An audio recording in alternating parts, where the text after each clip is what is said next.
আপোনালোকে প্ৰথম সমুৱেল 1 অধ্যায় চাব সকলোৱে নিজৰ বাইবেল লৈ পঢ়ি যাব। সমুৱেলৰ জন্ম আৰু তেওঁৰ উৎসৱ কৰা হান্নাৰ গীত। ইফ্ৰাইম পৰ্বতীয়া অঞ্চলৰ ৰামাথইম সুফিম নিবাসী ইলকানা নামেৰে এজন ইফ্ৰাইমীয়া মানুহ আছিল। তেওঁ সুফৰ বৃদ্ধ পৰিণাতি তহুৰ পৰিণাতি ইলিহুৰ নাতি জিৰি হমৰ পুতেক। তেওঁ দুজনী তিৰোতা আছিল, এজনী নাম হান্না আনজনী নাম পিনিন্না। পিনিন্নাৰ সন্তান আছিল, কিন্তু হান্না নিঃসন্তান আছিল। সেইলোকে চিলোত বাহিনীবিলাকৰ জিহুৱাৰ আগত পণিপাত আৰু বলিদান কৰিবলৈ বছৰে বছৰে নিজ নগৰৰ পৰা যায়। সেই ঠাইত ইলিৰ দুজন পুতেক হফনি আৰু পিনহস জিহুৱাৰ পুৰোহিত আছিল।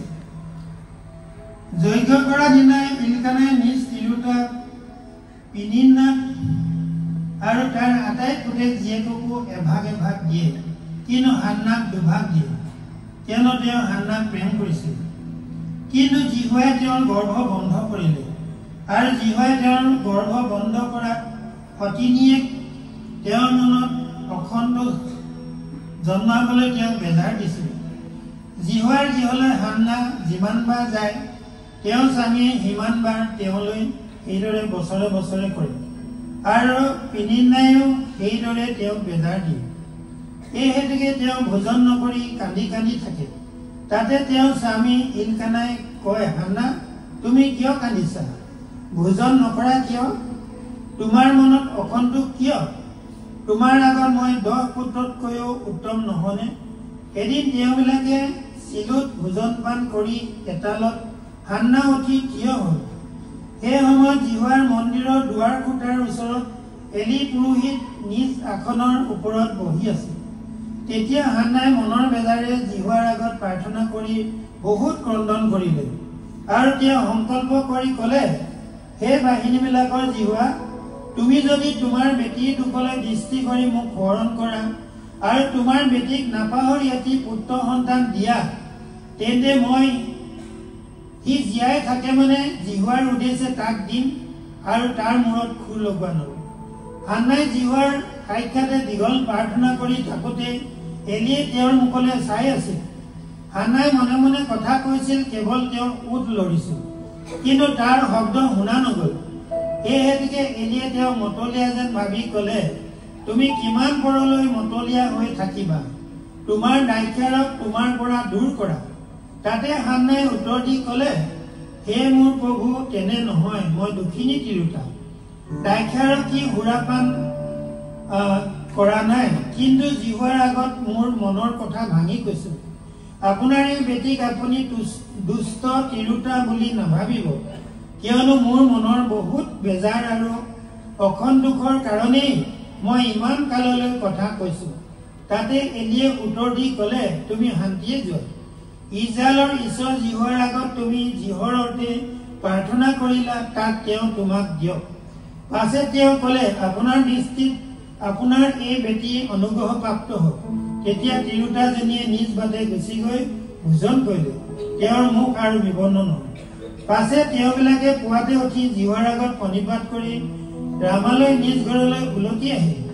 তাৰ পাছত ইলকানাই নিজ ভাইজা হান্নাৰ পৰিচয় ল'লত জিহুৱাই তেওঁক সোঁৱৰিলে।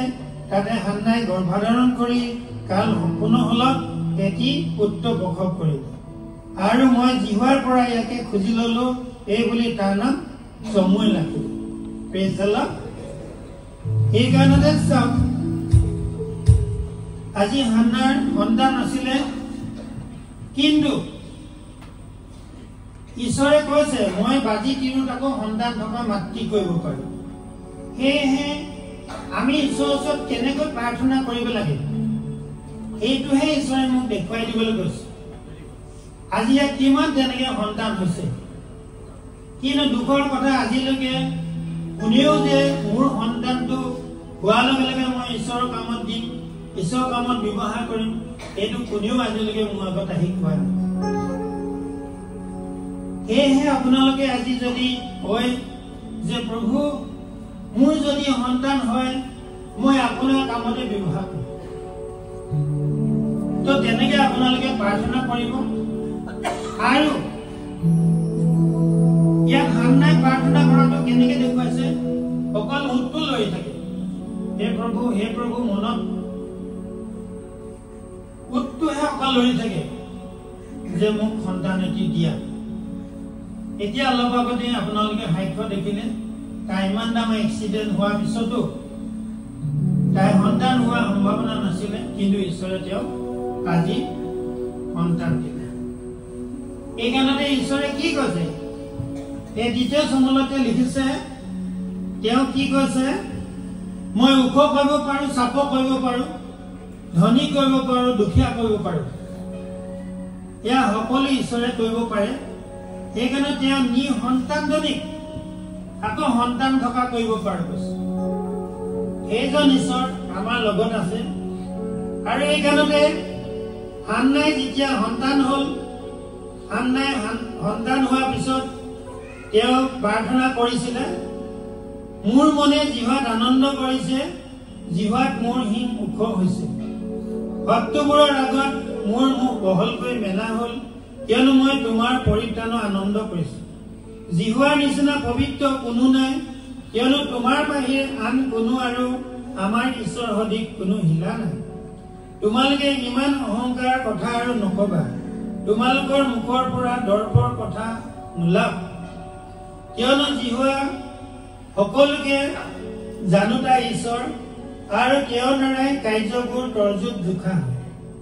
বীৰবিলাকৰ ধনু ভঙা হ'ল, আৰু বলস্বৰূপ টঙালিৰে উজুতি খোৱাবিলাকৰ কঁকাল বন্ধা হ'ল। জিহুৱাই মাৰে, জিহুৱাই তেওঁ চিউললৈ নমায় আৰু পুনৰাই তেওঁক তোলে। জিহুৱাই দৰিদ্ৰ কৰে আৰু ধনী কৰে, তেওঁ চাপৰ কৰে আৰু ওখও কৰে। আহক এই গীতটি গাম। গীতটি অৱশ্যে মই একো প্ৰেক্টিচ নকৰাকে তেওঁলোকৰ লগত গোৱাই নাই, তো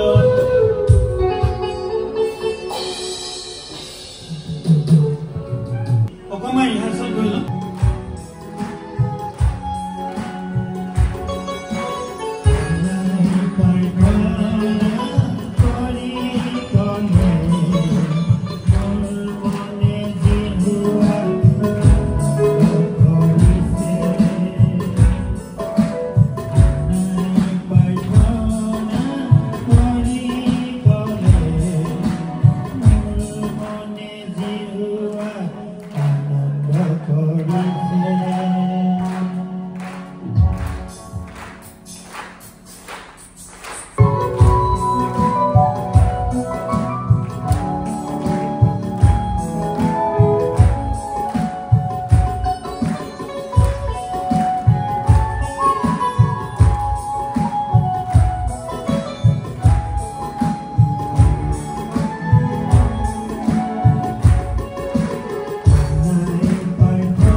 তেতিয়া আপোনালোকে প্ৰথম সমুৱেল 3 অধ্যায় চাব ভাগবাদী হ'বলৈ সমুৱেলক আমন্ত্ৰণ কৰে ইয়াৰ ভিতৰতে সমুৱেল লৰাই এলিৰ সাক্ষাতে জীৱাৰ পৰিচৰ্যা কৰি আছিল আৰু সেই কালত জীৱাৰ বাক্য দুৰ্লভ আছিল দৰ্শন যেতিয়াই নহৈছিল এতিয়া যেনেকৈ আপোনালোকে ঈশ্বৰৰ পৰা যে ইমান সহজতে মানে আশীৰ্বাদ পাইছে কিন্তু আগৰ দিনত তেনেকুৱা নাছিলে ইয়াত কি কৈছে ঈশ্বৰৰ বাক্য দুৰ্লভ আছিলে এতিয়া দৰ্শন যেতিয়া নহৈছিলে কিন্তু এতিয়া চাওক ঈশ্বৰে মোক আমুকটো কওঁ তামুকটো কওঁ একেবাৰে উজু কৈ দিয়ে আজি নিশাই এই গীতটো ঈশ্বৰে যেনেকৈ দেখুৱাই দিলে আৰু মই তেওঁলোকৰ লগত প্ৰেক্টিছ কৰা নাছিলোঁ গীতটো কিন্তু ঈশ্বৰৰ আত্মা পবিত্ৰ আত্মাই এনেকৈ আপোনালোককো ব্যৱহাৰ কৰিব সেইটো কাৰণতে এতিয়া ইয়াত দেখিলে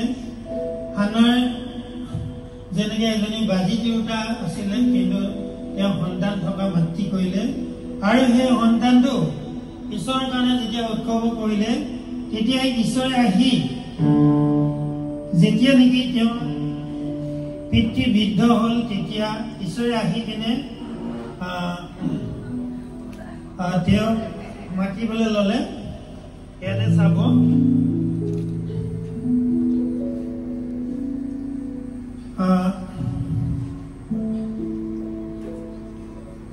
আৰু ঈশ্বৰীয় চন্দুক থকা জিহুৱাৰ মন্দিৰৰ মাজত ঈশ্বৰীয় প্ৰদীপ নোহোৱাৰ পূৰ্বে সমুৱেলে শুই আছে এনেতে জিহুৱে সমুৱেলক মাতিলে তাতে তেওঁ উত্তৰ দিলে মই আছো পাছে তেওঁ এলিৰ ওচৰলৈ লৰি গৈ ক'লে মই উপস্থিত আছো কিয়নো আপুনি মোক মাতিলে তাতে তেওঁ ক'লে মই মতা নাই তুমি ঘূৰি হোৱাগৈ তাতে তেওঁ গৈ শুই থাকে পিছত আকৌ আহি ক'লে আকৌ তেওঁক মাতিলে তেতিয়া আকৌ কৈছে যে বাপেকৰ ওচৰলৈ যায় আপুনি মোক মাতিলে তেতিয়া কৈছে মই নাই মতা তেতিয়া জিহুৱে সেই ল'ৰাক মাতিছে ইয়াকে এলিয়ে বুজি সমুৱেলক ক'লে তুমি গৈ শুই থাকা যদি তেওঁ তোমাক মাতে তেন্তে ক'বা সেই জিহুৱাক কওক কিয়নো আপোনাৰ নাকে শুনিছে তাতে সমুৱেলে গৈ নিজ ঠাইত শুই থাকে পাছে জিহুৱে আহি থিয় হৈ আগৰ দৰে মাতি ক'লে সমুৱেল তাতে সমুৱেলে উত্তৰ দি ক'লে